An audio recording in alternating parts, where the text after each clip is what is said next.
Halo, selamat berjumpa dalam pertemuan yang terakhir, yaitu pertemuan yang ke-17 mata pelajaran saya olah gerak bagi para pasis ANT 2.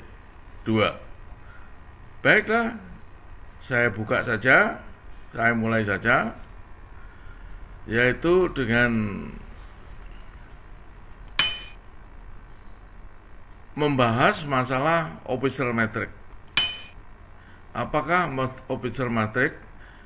Officer matrix adalah suatu daftar siapa-siapa yang harus tampil di anjungan maupun di kamar mesin ketika kapal olah gerak. Officer matrix ini dibuat oleh Inspektur Petting atau di SAIRE, Ship Inspection Report, yang merupakan persyaratan ketika kapal diaudit oleh Inspektur Petting dan harus ditempel di anjungan kapal, ya. Jadi ini contohnya, ini kondisinya keluar masuk pelabuhan dalam cuaca yang normal. Berikutnya ketika kapal masuk di perairan terbatas, ya, dengan keadaan cuaca terang maupun penglihatan terbatas, atau ketika masuk di perairan pantai berlayar dalam cuaca cerah maupun cuaca penglihatan terbatas. Dan selanjutnya ketika kapal sudah berlayar di laut lepas, ya, pada siang hari maupun pada malam gelap, pada waktu cuaca gelap, ya, dalam cuaca cerah maupun cuaca penglihatan terbatas. Yang terakhir yaitu ketika kapal berlabuh jangkar siang hari maupun malam hari dalam cuaca semua keadaan, cuaca cerah maupun cuaca penglihatan terbatas. Maka di sini terlihat nakoda harus ada di anjungan pada waktu masuk keluar pelabuhan. Perwira jaga, lookout man, atau mungkin ini bahasa Indonesianya pancerwala ini. Baru jurumudi atau helmsman. Kalau ada pandu, ya tentunya pandu. Baru di kamar mesin ini ada tanda M, artinya diawai, ya, ini engine man, M artinya manit, diawai. Kalau U berarti unmanned, tidak diawai. Ya, demikian juga kemudi. Kalau H berarti hand steering, kalau A otomatis. Jadi otomatis ketika keluar masuk pelabuhan, mesin manit, kemudi tangan, ya, kira-kira begitu. Untuk masuk di perairan terbatas dalam cuaca cerah, nakoda tidak perlu naik di anjungan. Yang ada adalah perwira jaga, pancerwala, jurumudi mungkin tidak perlu juga ini, ya. Di kamar mesin unmanned, kemudi boleh otomatis, makanya tidak perlu jurumudi, boleh ada, boleh tidak, kecuali penglihatan terbatas, nakoda pun harus di anjungan. Perwira jaga, ya, lookout man, baru jurumudi. Mesin harus diawai, manage, kemudi harus tangan. Kira-kira demikian. Di pelabuhan, di perairan pantai, nakoda tidak, kalau cuaca cerah ya tidak perlu di anjungan, terkecuali cuaca terbatas boleh di anjungan, boleh tidak. Panjerwala tetap harus ada, jurumudi harus ada, ya. Pandu ini tidak ada, ya. Kalau memang daerah wajib pandu ya bisa ada, bisa tidak, ya. Pandunya boleh ada, boleh tidak. Ini tidak ada pandu, ya. Ini jurumudi, ya. Jurumudinya kalau cuacanya cerah tidak perlu, cukup Panjerwala. Tapi kalau cuacanya penglihatan terbatas harus ada seorang jurumudi, ya. Baru di kamar mesin kalau terbatas boleh ada, boleh tidak, ya. Ini unmanned. Tapi kalau terbatas kemudi otomatis, ya. Kalau cuaca cerah kemudi boleh otomatis, kalau cuaca terbatas penglihatan harus kemudi tangan, dan seterusnya. Ini Anda bisa lihat ini, ya, mengenai officer matrix ini. Nah, ini harus ditempel, ya. Anda bisa perhatikan ini lebih lanjut. Ini untuk yang terakhir aja, ketika kapal berlabuh siang hari dalam kuat segala cuaca, ya nakoda nggak perlu dianjungan, perwira jaga tetap jaga, lookout man dan boleh ada, boleh tidak, jurumudi tidak ada, ya. Kamar mesin unmanned, ya, kemudian tidak ada, ya, kira-kira gitu. Pada waktu malam hari dalam segala cuaca, officer harus ada, Panjerwala harus ada, ya. Di kamar mesin boleh unmanned, ya, kemudian tidak dioperasikan karena kapal sedang berlabuh. Inilah beberapa ketentuan daripada officer matrix. Ketentuan ini saya kutip dari Bridge Procedure Guide, ya. Anda lihat saja buku Bridge Procedure Guide yang ada di Anjungan, Anjungan ditaruh dengan buku-buku yang lain, ya. Kira-kira demikian. Saya anggap sudah cukup keterangan saya mengenai officers matrix. Maka selanjutnya saya akan menjelaskan saat kapan memanggil nakoda menurut Bridge Procedure Guide. Inilah beberapa keharusan harus manggil nakoda yang tercantum di dalam Bridge Procedure Guide. Oleh karena itu, seorang nakoda ketika menulis night order janganlah sekali-kali menulis ragu-ragu panggil nakoda. Cukup panggilan nakoda sesuai Bridge Procedure Guide, yaitu pertama penglihatan terbatas, kedua masuk perairan yang ramai padat, ya. Yang ketiga memperoleh atau menerima sinyal mara bahaya dari kapal lain, khususnya kalau sekarang digital selective call, ya, digital selective calling ini lewat PHF maupun MFHF dengan didahului suara ngik, baru nanti mungkin ada berita mede-mede dan sebagainya. Yang berikutnya, jika kesulitan dialami dalam mempertahankan haluan, kemudian liar, ya, itu panggil nakoda.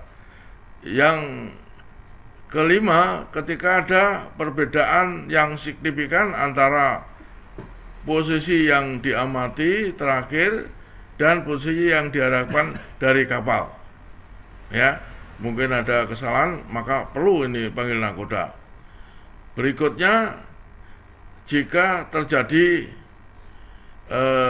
kegagalan untuk melihat, mestinya harus sudah lihat daratan tetapi belum, maka panggilan nakoda. Berikutnya, jika tiba-tiba daratan atau tanda navigasi terlihat, ini juga yang sepertinya tidak melihat daratan tapi melihat daratan dengan cepat, ya, perubahan suara yang tidak terduga terjadi, maka panggillah nakoda. Berikutnya, jika amandemen pada rencana bagian memerlukan persetujuan segera, ada perubahan, harus seizin nakoda, baik itu haluan maupun kecepatan dan lain-lain. Yang terakhir, jika ada kerusakan mesin atau ya kapal blackout, otomatis nakoda harus dipanggil baik melalui telepon maupun mungkin perantara seorang jurumudi. Inilah beberapa hal yang wajib perwira jaga memanggil nakoda. Jadi tidak perlu ditulis ragu-ragu panggil nakoda. Makanya panggil nakoda sesuai dengan Bridge Procedural Guide ini. Jadi karena kalau ditulis ragu-ragu, bisa saja seorang officer tidak ragu-ragu, tetapi kapal dalam keadaan mara bahaya. Ini pernah terjadi.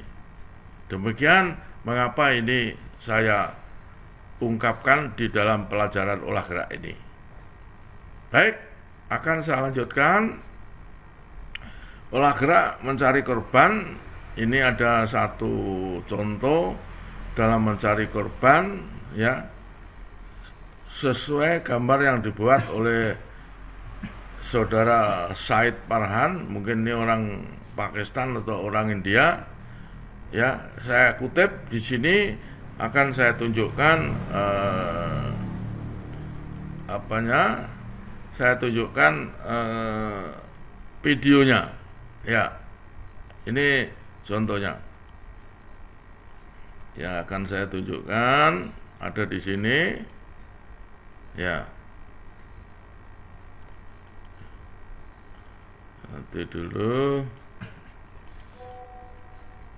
ini ada di ini, ya. Saya cari dulu, ya. Ini saya tunjukkan, ya. Saya buka, ya. Ini khusus untuk ship handling, olah gerak, ya, dalam keadaan darurat ketika mencari korban. Ya, pertama ini, ya, expanding square, ya, shot pattern, ya. Ini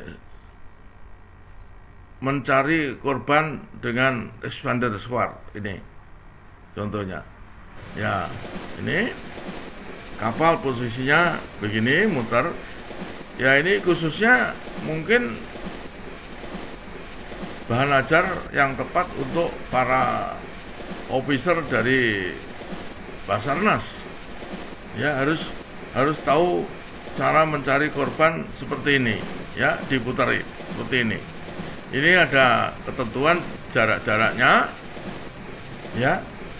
Terus, ya, mutar terus kapalnya.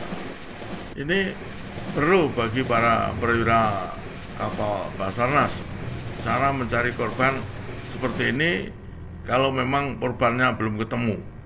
Jadi ini jaraknya, kalau ketika mutar pertama S, yang kedua S, yang ketiga 2S, baru yang keempat 2S, yang kelima 3S, keenam 3S, ketujuh 4S, ya, ke-8 4S, ke-9 5S, dan akhirnya, ya, sampai mungkin ketemu korban. Ini adalah suatu pola pencarian korban ketika terjadi kecelakaan.